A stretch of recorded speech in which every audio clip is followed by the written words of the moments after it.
ஒரு காதல் கதை. பிரிக்க முடியாத ஒரு உறவுன்னு நினைச்சது. கல்யாணம் பண்ணிக்கலான்னு ஒரு வாக்குறுதி. ஆனா திடீர்னு குடும்பத்திலிருந்து அழுத்தம் வருது. அந்த வாக்குறுதி மீறப்படுது. இதுக்கப்புறம் நடக்கிறது ஒரு பெரிய சோகம், தற்கொலை.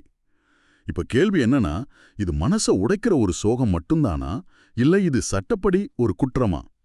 யத்விந்தர் சிங் மற்றும் பஞ்சாப் அரசுக்கு இடையான ஒரு வழக்கத்தான் நாம இன்னைக்கு ஆழமா பார்க்க போறோம். இதுல உச்சநீதிமன்றம் காதல் தோல்விக்கும் ஒருத்தரை தற்கொலைக்கு தூண்டுறதுக்கும் நடுவுல இருக்கிற அந்த மெல்லிய கோட்டை ரொம்ப தெளிவா விளக்கியிருக்கு. சரி, முதல்ல இந்த வழக்கின் பின்னாடி இருக்கிற மனித கதையிலிருந்து ஆரம்பிக்கலாம். யத்விந்தர் சிங், பர்தீப் கௌர் ரெண்டு பேருமே அரசு வழக்கறிஞர்கள். காதலிச்சிருக்காங்க, கல்யாணம் பண்ணிக்கவும் முடிவு பண்ணிருக்காங்க. இது ரொம்ப இயல்பான ஒரு கதை மாதிரி தான் இருக்கு. ஆமா. ஆனா இங்கதான் ஒரு சிக்கல் வருது. யத்விந்தரோட பெற்றோர் இந்த திருமணத்துக்கு எதிர்ப்பு தெரிவிச்சிருக்காங்க. யத்விந்தரும் பர்தீப்போட அம்மா கிட்ட என் அப்பாவை சமாதானப்படுத்த கொஞ்சம் டைம் வேணும்னு சொல்லியிருக்கார். இது பல குடும்பங்களை நடத்துற ஒரு விஷயம்தான். ஆனா இது ஒரு பெரிய சோகத்துல முடிஞ்சிருக்கு. துரதிர்ஷ்டமா ஆமா. நவம்பர் 6, 2016ல பர்தீப் கௌர் விஷம் குடிச்சு தற்கொலை செஞ்சுக்கிறாங்க. அதுக்கு அடுத்த நாள் அவங்க அம்மா ஒரு முதல் தகவல் அறிக்கை, அதாவது எஃப்ஐஆர் பதிவு பண்றாங்க. அதுல யத்விந்தர் கல்யாணத்திலிருந்து பின்வாங்கினதால என் மகள் தற்கொலை செஞ்சுக்கிட்டான்னு மட்டும்தான் சொல்லியிருக்காங்க. ஒரு நிமிஷம். அப்போ அந்த முதல் புகார்ல வேற எந்த தீவிரமான குற்றச்சாட்டும் இல்லையா? வெறும் வாக்குறுதி மீறல் மட்டும்தானா? கரெக்ட். அங்கதான் இந்த கேஸ்ல ஒரு பெரிய திருப்பமே வருது.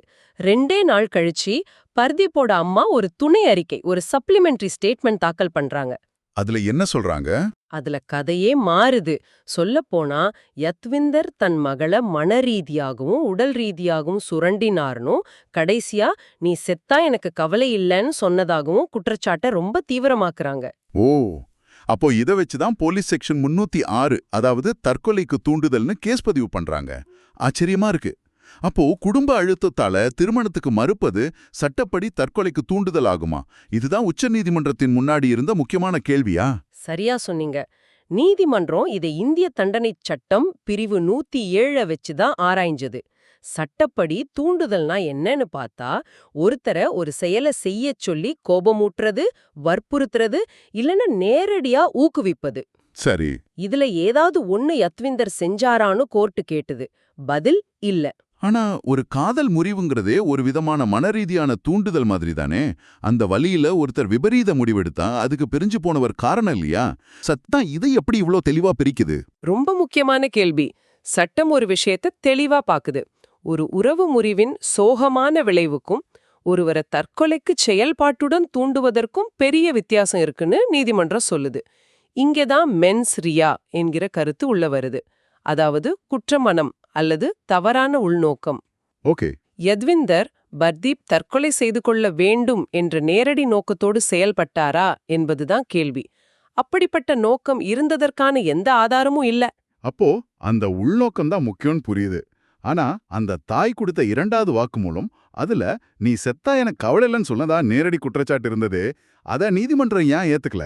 நீதிமன்றம் அது ஒரு மெருகேற்றப்பட்ட கதைன்னு சந்தேகப்பட்டது. மெருகேற்றப்பட்ட கதையா? ஆமா. அதாவது முதல் எஃப்ஐஆர் சட்டப்படி நிக்காதுன்னு தெரிஞ்சதும் வழக்க வலுவப்படுத்த 2 நாள் கழிச்சு கதைய மாத்தி புதுசா சில விஷயங்களை சேர்த்திருக்கானு கோர்ட் நினைச்சது.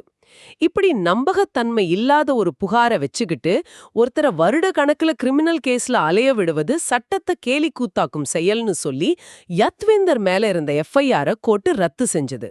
இதிலிருந்து நாம கத்துக்க வேண்டிய பாடம் ரொம்ப விழுது இல்லையா? உணர்ச்சி வேகத்துல போலீஸ் கிட்ட ஒன்னு சொல்லிட்டு அப்புறம் சட்ட ஆலோசனைக்கு பிறகு அதை மாத்தினா மொத்த வழக்கின் நம்பகத்தன்மையே போயிடும். நிச்சயமா. பொதுமக்களுக்கு இது ஒரு எச்சரிக்கை.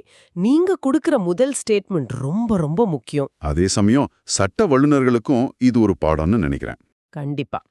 தற்கொலைக்கு தூண்டுதல் வழக்குகளை நிரூபிக்க குற்றம் சாட்டப்பட்டவருக்கு அந்த தற்கொலையை தூண்டும் நேரடி நோக்கம், அதாவது மென்ஸ் ரியா இருந்ததுன்னு நிரூபிக்க வேண்டியது அவசியம்.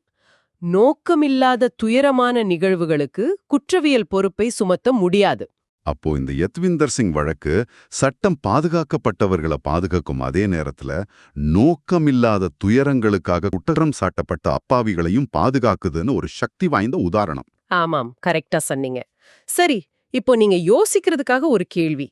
ஒரு உறவுல தார்மீக பொறுப்புக்கும் சட்ட ரீதியான குற்றத்துக்கும் இடையில அந்த மெல்லிய கோட்டையோ ஒரு சமூகம் எங்க வரையறுக்கணும்? ஒருத்தரோட மன வேதனைக்கு இன்னொருத்தர் எந்த அளவுக்கு பொறுப்பேற்கணும்னு நீங்க நினைக்கிறீங்க?